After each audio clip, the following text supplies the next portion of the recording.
How's everyone doing? This is going to be my video for Random Horror Blu-ray Shelf number 6. It's happening. I'm doing them.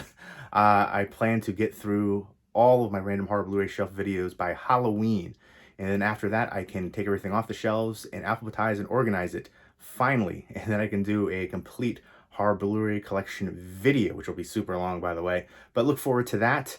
And again, as always, when I do these Random Horror Blu-ray Shelf videos, there's no Arrow Video titles in there. There's no Criterion Collection horror releases or Twilight Time horror releases or horror steelbooks or horror digibooks. It's just standard horror Blu-rays, although I do have Scream Factory titles in there. I know people separate that one as a company, but I have them integrated in here. And I might eventually integrate everything into one, 4K, DVD, Blu-ray. I have the most for horror, so I'll keep horror separate as a genre, but integrate everything in, steelbooks, Arrow Video, everything. So it'll be easier to find that way. Let me know what you guys think of that and how you organize your collection, especially if you're a big horror fan. Do you keep horror separate?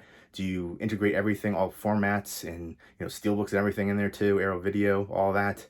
Let me know because I'm feeling indecisive about it.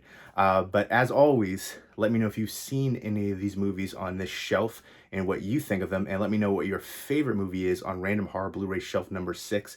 And if you have any horror Blu-ray recommendations for me to pick up from my collection, leave me those comments down below. And this is Random Horror Blu-ray Shelf videos for 2021. This is the 6th one, like I said. I just did the 5th one, and I got to do the 7th one. I got to do, all the rest, 7 through 11. There's going to be 11 shelves, it looks like right now. I do have some over here off to the side on the floor, but I think there'll be enough to squeeze in for that 11th shelf. But now let's go ahead and get into it. Random Horror Blu-ray Shelf number 6. Let's check it out.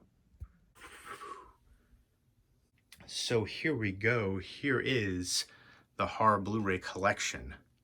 That bookcase, and then over here, those two shelves. But I also have like stacks all over the place. Stacks over there, stacks everywhere in the other room as well. So I have enough to fill at least a couple more shelves. So I'm going to have to move some of the Funko Pops and figures and box sets and stuff. But there is the majority of the horror Blu-rays over here in this section. So there we go. I already did a video for Random Horror Blu-ray Shelf number 1, 2, 3, 4, 5, and now 6.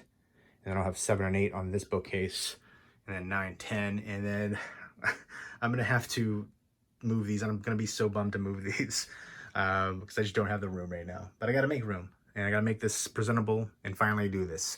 And, take everything off the shelf and alphabetize them properly like they deserve. So if you want to see those previous Random Horror Blu-ray Shelf videos, you can just type in Random Horror Blu-ray Shelf number 1, number 2, so you can see the newest ones. But now let's go ahead and get into it. All right, here we go. Here is Random Horror Blu-ray Shelf number 6. First up is Triangle, and this is the Region B UK release, as you can see from the rating logo down there at the bottom. And I love that lenticular cover. I dig it. I wish there would have been a lenticular cover for this in the US. The US Blu-ray is long out of print and goes for a decent amount of money. I'm hoping somebody, maybe Scream Factory or Arrow Video, would release this and give it a proper collector's edition. I think it's so underrated and atmospheric, and the ending is always like a punch in the gut to me. Again, this is a Region B locked release. I used to have a Region Free player. I don't anymore, but I'm keeping this one for the awesome lenticular cover. And yeah, I really love Melissa George in here, and she was great in 30 Days of Night as well. Next up is The Theater Bazaar, a mixed bag horror anthology. Probably, I'd say average at best from what I remember. There was like one segment I liked a decent amount. The rest could have been a little bit better. Then there's a double feature, Wes Craven Presents They, and then the Wes Craven directed film, Curse, which is a werewolf film. And I think you can only get this on this double feature, and then there's like a couple multi-packs from Echo Bridge, which are so long out of print. The same thing for They, I believe, as well. I don't think either one of these have a standalone release. They, I remember being decently creepy and atmospheric as well. Like there's these kind of like shadow creatures.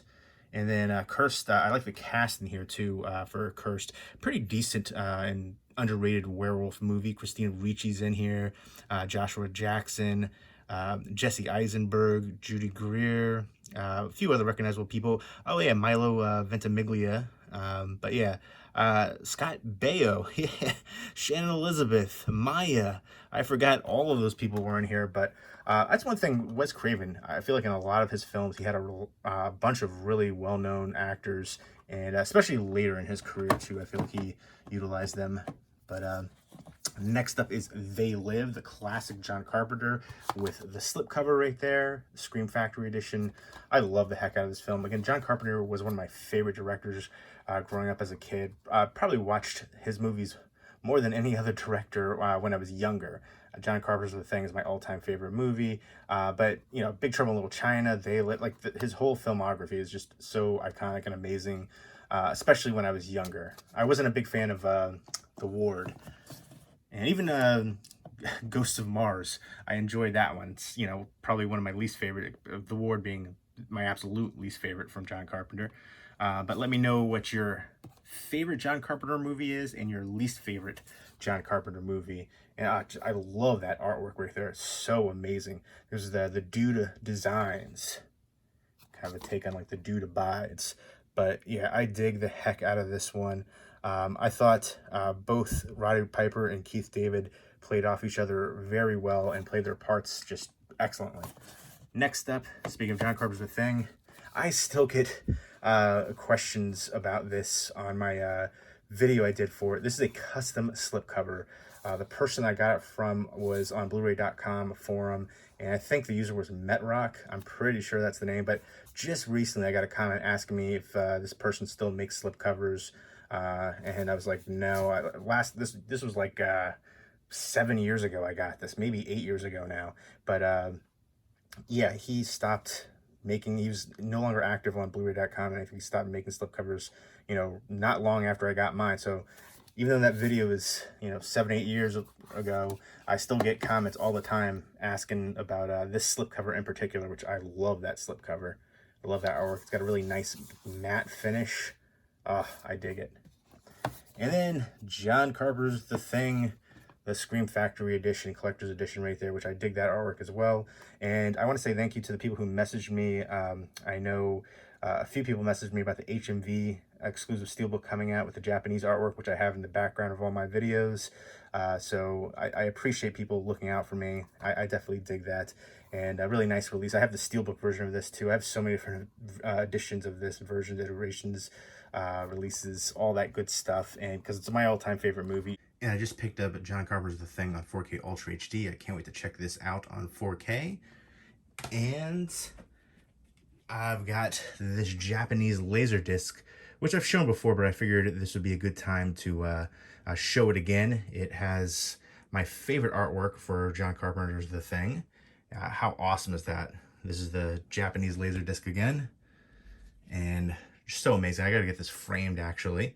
And then again, it's my all-time favorite movie, so I also have this Japanese reproduction poster, which I was able to get signed up. I'd love to get John Carpenter signed up on here. That is also amazing artwork for it. Let me know what your favorite artwork for John Carpenter's The Thing is. Perhaps one of the ones that I've shown in this video. Again, everything about this movie is just so amazing. John Carpenter's directing, Dean Cundy's cinematography, Ennio Morricone's score, just that feeling of isolation, paranoia. Rob Bottin's practical effects stand the test of time. Next up is The Vanishing on 7th Street. Really like that slipcover. This was a mixed bag. I like the concept. It kind of felt like a Twilight Zone episode. But I don't know. It kind of loses momentum. And Hayden Christensen and Fanny Newton and John Leguizamo. John Leguizamo, sometimes his acting is a little shaky. I feel like it was a little shaky in this one. I do like him a lot as a comedian, and I've liked some of his acting, but this is one that I thought it could have been a little bit better. You know, The Happening was another one. The Happening, I think the acting across the board was kind of hokey. I almost felt like, did they purposely do that way? Like, did M. Night Shyamalan say, you know, make it real hokey? And I don't know. But The Vanishing, I want to revisit that one. I remember being, you know, I like the concept, and then it just kind of fell apart a bit. You know, kind of like this apocalyptic event, everything, all the, you know, lights are going out, and like the shadows can kind of kill you essentially. Kind of similar to like with, you know, utilizing the shadows in that regard. Next up is Venom. which I remember this being like a voodoo horror movie. They're in like the bayou. I believe Method Man was in this. Yeah, there he is, right there.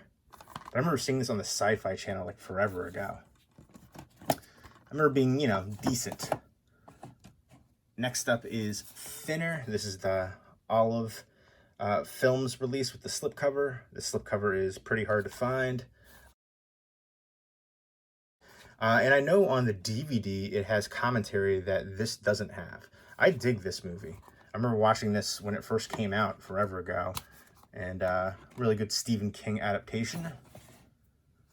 Trick or Treat, which was the original release for it. The slipcover for this was out of print. I remember it going for a fair amount of money.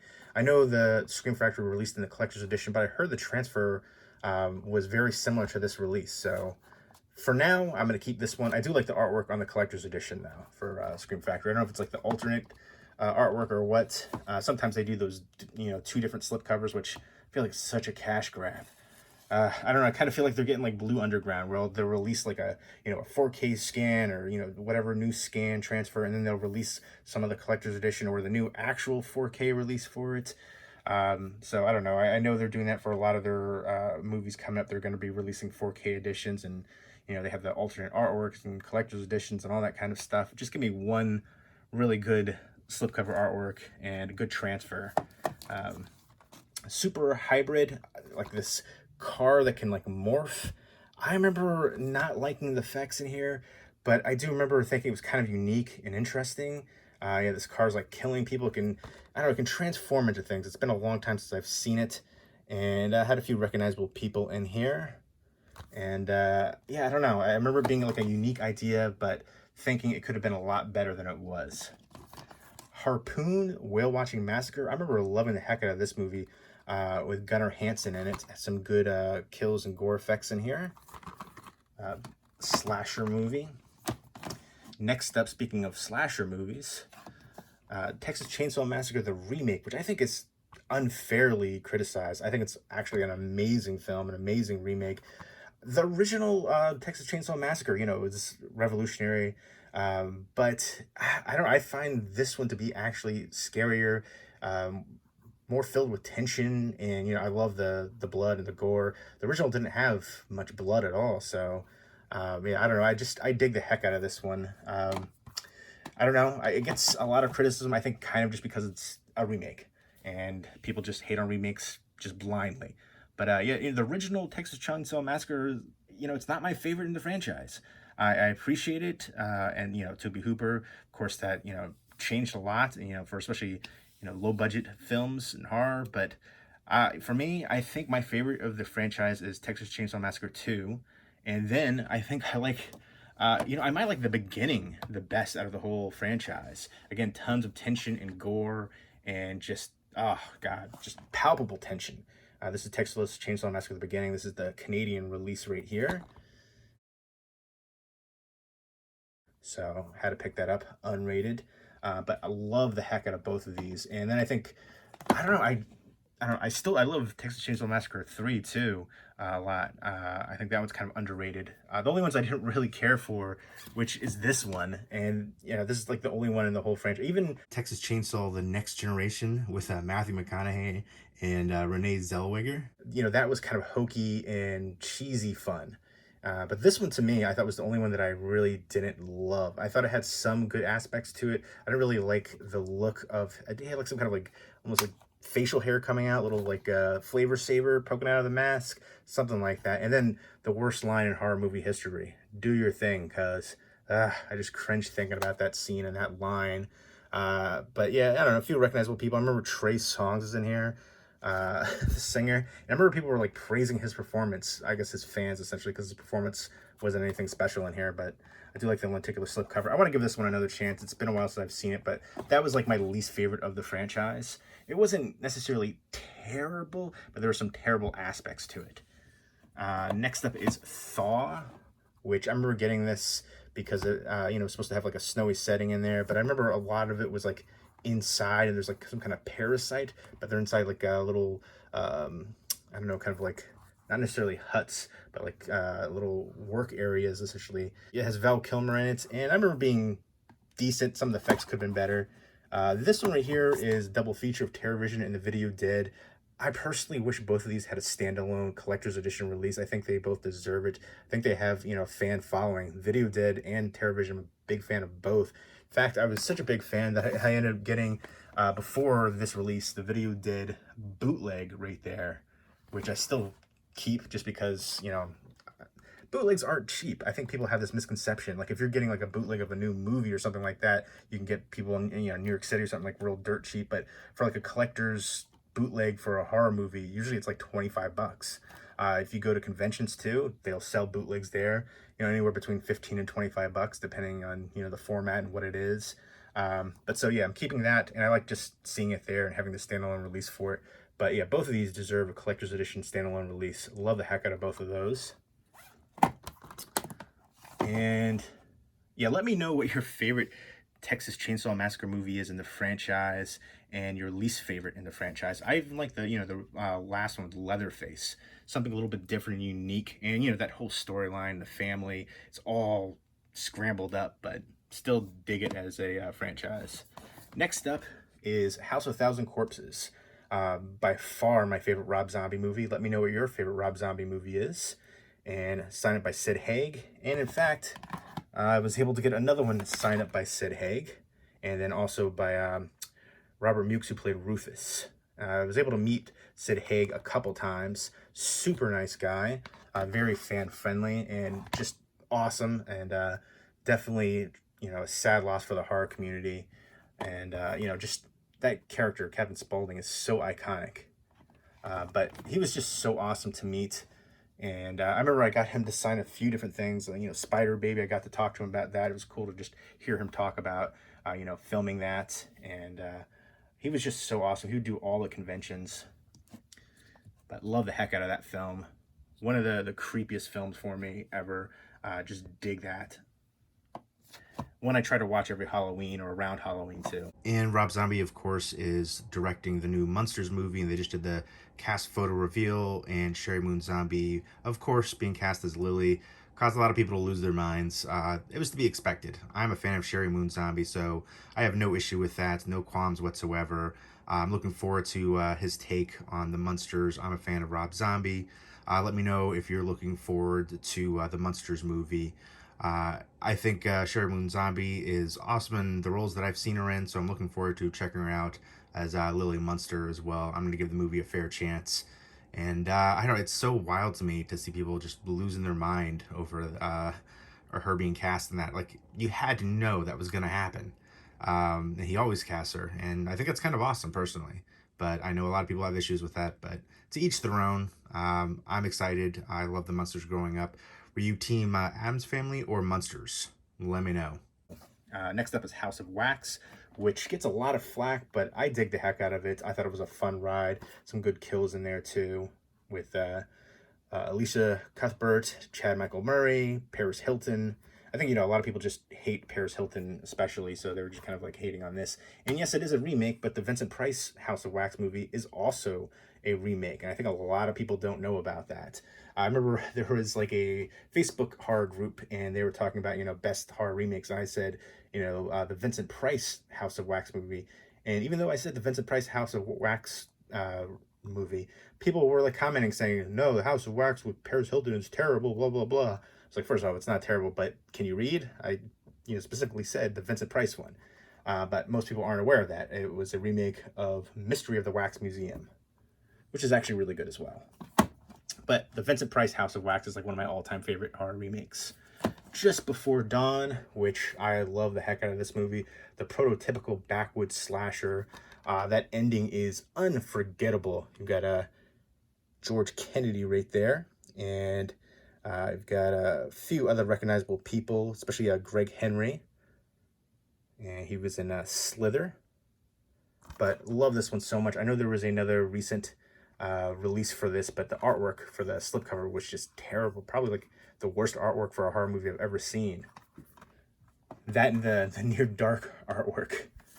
But that was for like the slipcover for Just Before Dawn. but I kind of do want to get it just for, I think it has more of the special features. I know this release doesn't have as many special features as the previous collector's edition DVD. Monster Squad, which I know this is out of print. This is the 20th anniversary edition. I love the heck out of this one. One of my favorites. Wolfman's Got Nards. Such a classic. Universal Monsters meets Goonies, essentially. But yeah, one that I grew up on all the time watching, and to this day still holds up for me. Evil Dead 2, which I always felt like essentially a bigger budget remake of the first Evil Dead movie. I definitely prefer it over the first Evil Dead movie. I dig the heck out of that one. So hilarious and just entertaining. And I've shown this before, but I have the Evil Dead 2 Anchor Bay 10 signed up by Bruce Campbell. Played Ash, of course. And Lionsgate recently announced a new Evil Dead box set with Evil Dead 1 and 2 on 4K, and then Ash vs. the Evil Dead TV show on Blu-ray, and a big box set. The box looks nice. If you're a big fan, you'll pick that up for, collector purposes, but there's nothing new in the set. There's no Army of Darkness in 4K. The show's in Blu-ray, which was already released. So I don't know, I feel like I have all of those already. There's been so many different releases for Evil Dead 2, and let's get the Evil Dead remake on 4K as well. That was one of the best remakes for horror, in my opinion. Love the heck out of that one. Super bloody and gory.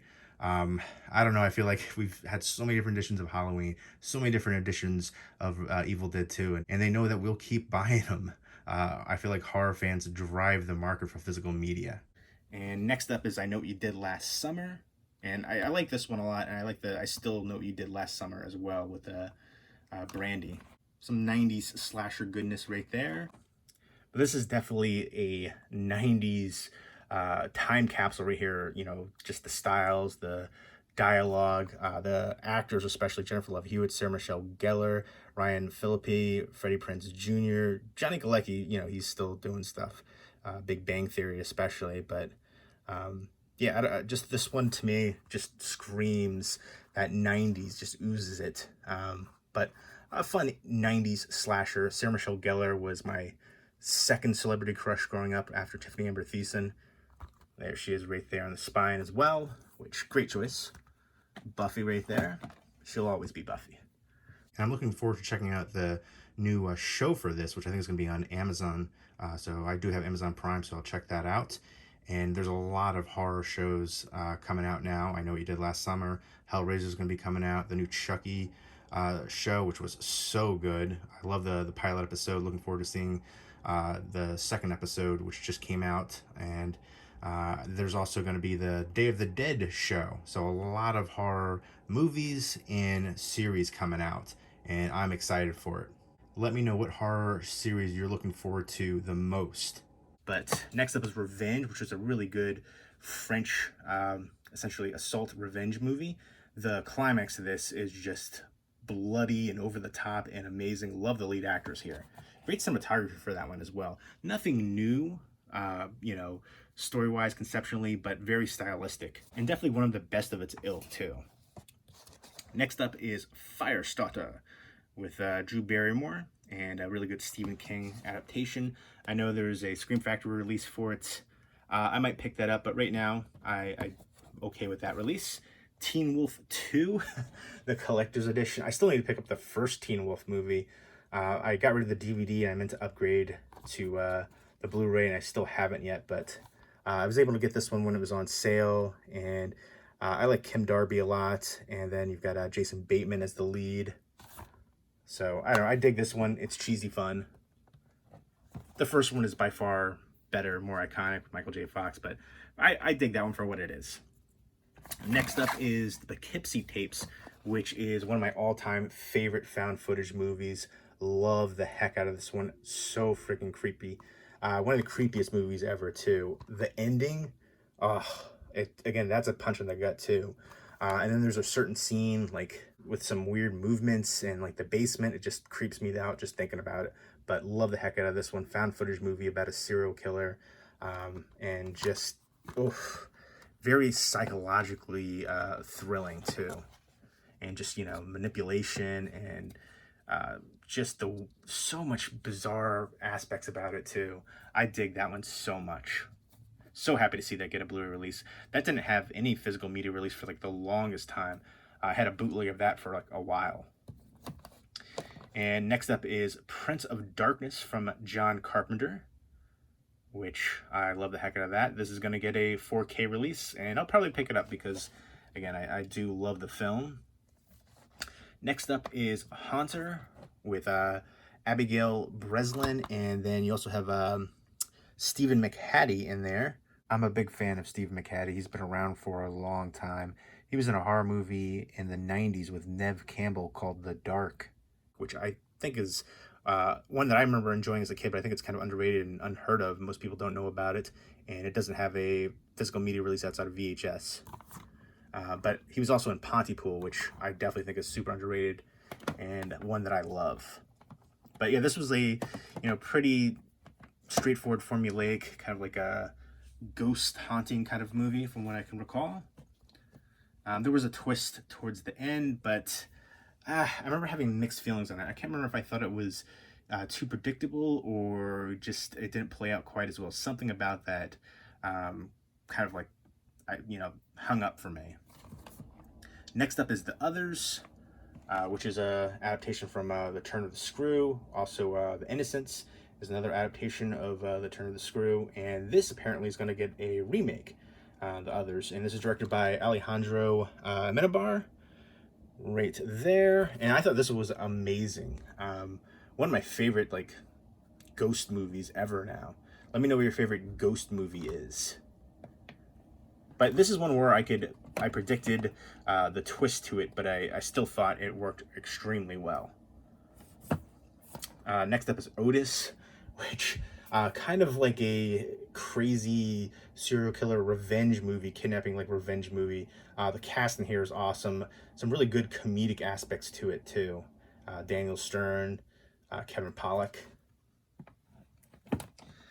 Next up is another one that I think is super underrated, The Ruins, which group of friends are on like vacation and they get this guy who says, oh, you want to find something really cool, unique, let's go to these ancient ruins. And they go there and they can't get off of the ruins because all the local like villagers won't let them. They have like guns and threatening to shoot them, and there's these plants, and it's crazy and wild and unique. Some good gore effects in there too. I love this film so freaking much, and one that I just find to be so underrated. Doesn't get enough love or recognition that it deserves. Next up is Rare Exports, which is a Finnish movie. I think it's more of like a thriller than horror per se, but I do remember like there's a lot of like old man balls in this, and that was the most horrifying aspect of this.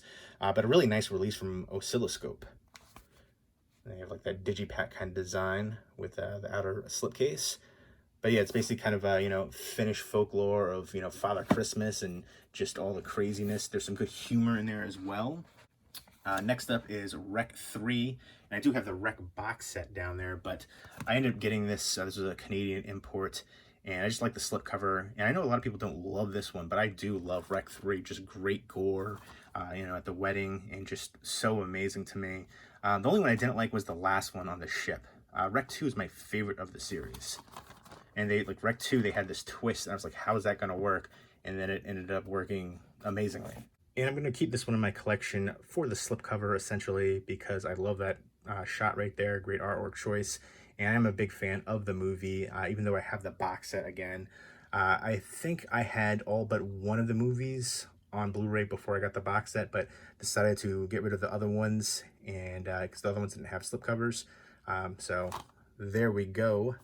I'm gonna keep that one. Let me know if you enjoyed Rec 3. I feel like I'm like the only person that enjoyed Rec 3. I just heard tons of criticism for it, but I thought it was a gory, awesome time.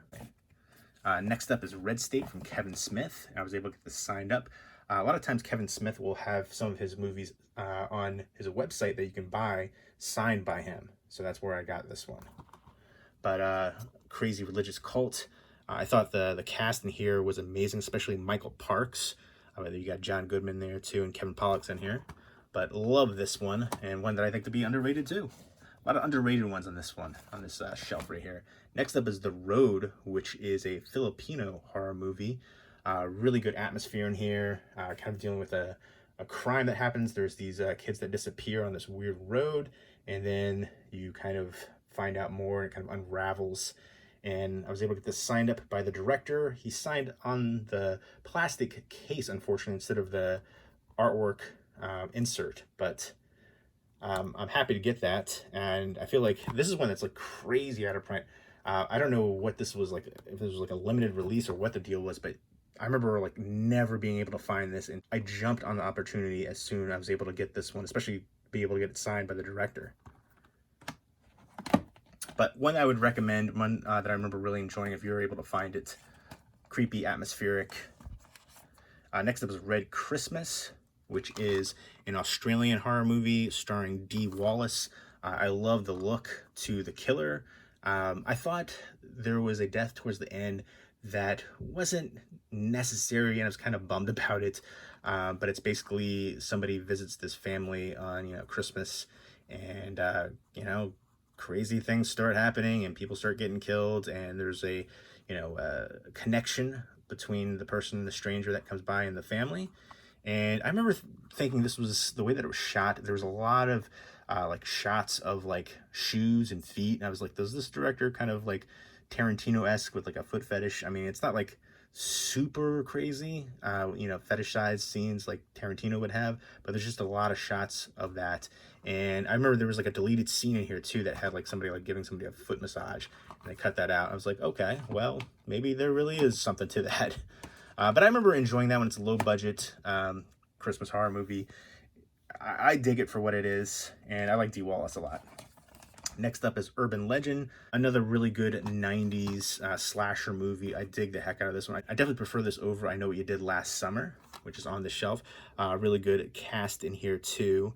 Jared Leto, Alicia Witt, Rebecca Gayheart, Joshua Jackson, Tara Reid, a bunch of other, Robert Englund in there too, but a bunch of other recognizable people. And I remember digging the heck out of this one. And I want to get the sequels for this. Next up is Orphan, which I friggin' love this movie so much. This is one, though, like, just from the trailer, I predicted the twist. Because a lot of movies are formulaic. People ask me, like, you couldn't do that. How could you do that? Because I have a brain, and I've seen a lot of movies, and movies are formulaic and predictable. And even from the trailer, there's going to be something different about this character. It can only go a couple ways, and this was the one that made the most sense. The young actress was so good in here. The whole cast was great. Peter Sarsgaard and Isabel Furman. CCH Pounder's in here too, in a smaller role. But the young child actress in there was so friggin' good in that role. Just super creepy performance in there. And I can't wait for the new Orphan movie, which is going to be like a prequel, kind of an origin story for the character. I'm definitely excited for it. I love the heck out of this one. So, I can't believe they waited so long. They should have done it sooner, but I'm looking forward to it. Let me know if you're looking forward to it. Next up is Outpost Black Sun, a Nazi zombie movie, and this is a sequel. There's a couple sequels to this. The other one I didn't think was Rise of the Spetsnaz. I thought was kind of terrible. This one is the second one. I think this one is better, but the first one is the best by far, and it doesn't have a Blu-ray release, at least not here in the US. But this one is, a decent one, but the first is the best by far. Next up is The Pact, which also has a sequel. I don't remember enjoying the sequel too much, but I remember digging the heck out of this one. Having mixed feelings on the twist. I think it's kind of cool, unique somewhat. We've seen other movies kind of like it, but I thought this one was definitely creepy and atmospheric. This girl goes back to her home. I think her mother passes away and her sister disappears, and she's in this house and weird things start happening, and she finds something more than she expected for. And next up is Pandora, which is a really good sci-fi horror movie, kind of like Event Horizon. Event Horizon is much better in my opinion, but I dig the heck out of Pandora. I like the cast a lot. Ben Foster, Dennis Quaid. I think Ben Foster is such an underrated actor. I've liked him in so many different things. He was excellent as the stranger in 30 Days of Night, but I dig both of those actors, and I remember this one had really good tension, and I like the reveal to it at the end. Next up is Paranormal Activity 2, and I think my favorite of the Paranormal Activity movies is the marked ones. The first one I thought was one of the most overrated horror movies in history. Same thing with the Blair Witch Project. I think those are the two most overrated horror movies in history, Paranormal Activity and the original Blair Witch Project. I both the found footage, it just wasn't anything special. The first one, it was nothing. People walking around, sleepwalking, you know, footprints and things like that. Nothing really scary. And then there's a jump scare at the end. This one, they added more to the story. I don't remember if it's the second one or the third one I liked a bit, but the marked ones was the best of the franchise, in my opinion, by far. But either this one or the third one was another one that I did enjoy from the franchise.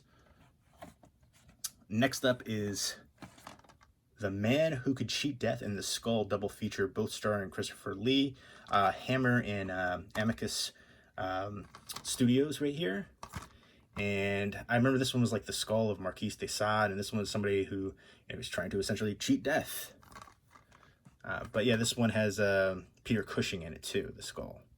And yeah, let me know what you consider to be the most overrated horror movie in history.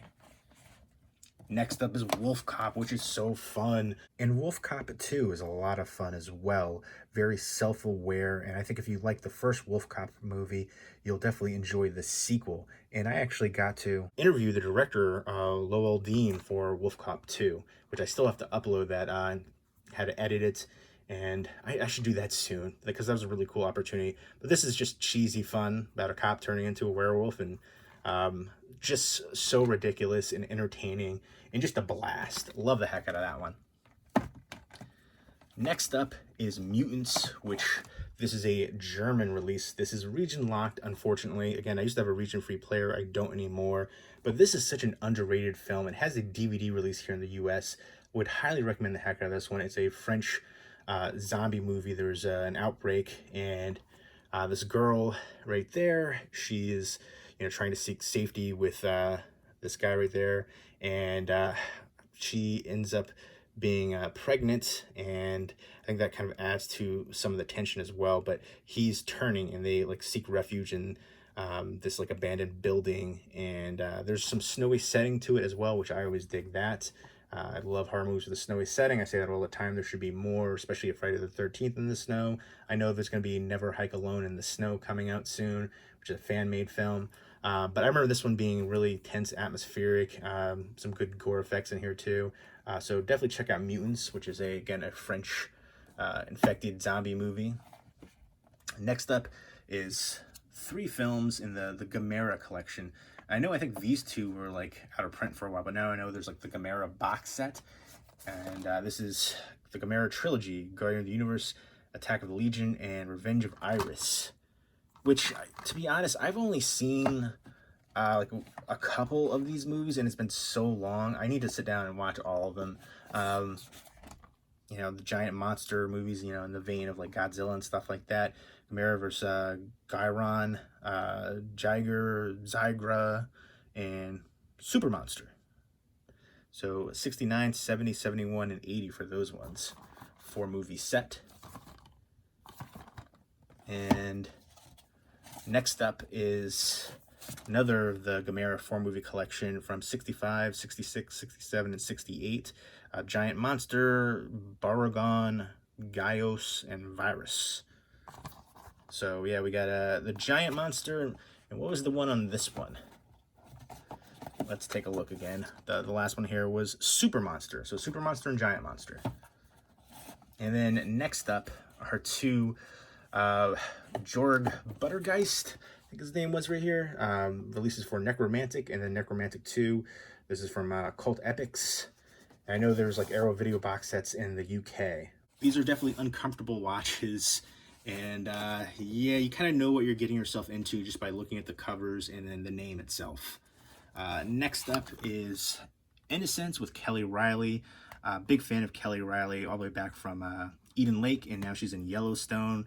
And this was actually better than I thought it would be.